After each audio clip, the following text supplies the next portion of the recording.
Murka tak terima semua harta Lina diambil, Teddy labrak Putri Delina, bongkar isi chat. Nyaris setahun sudah Lina, mantan istri Sule, meninggal dunia. Namun ternyata permasalahan harta Gonogini mendiang Lina masih bermasalah hingga sekarang. Yang terbaru, Teddy bahkan menyebut bila harta warisan mendiang Lina kini diambil secara diam-diam oleh Putri Delina, anak kedua Sule. Hal itu diungkap langsung oleh Teddy dalam kanal YouTube Surya Citra Televisi pada Senin 2 November 2020. Kepada media, Teddy menyebut semua harta Gonogini beserta berkas-berkasnya sudah dibawa diam-diam oleh anak Sule, Putri Delina.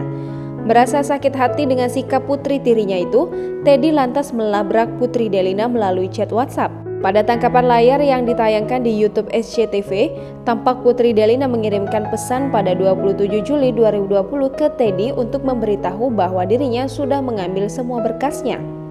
3 bulan setelahnya, tepatnya 1 hari sebelum Lina Jubaidah berulang tahun, Teddy baru membalas pesan tersebut. Dalam pesan yang terkirim ke Putri Delina, Teddy mengaku kaget atas tingkah anak Sule tersebut.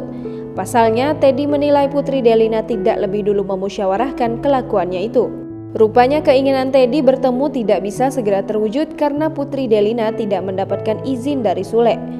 Pada tayangan yang sama, Teddy pun menceritakan bagaimana harta Gonogini bisa diambil Putri Delina secara diam-diam. Teddy menyebut Putri Delina sama sekali tak memberikan omongan apapun. Teddy pun menegaskan bahwa pengambilan berkas tersebut tanpa sepengetahuannya.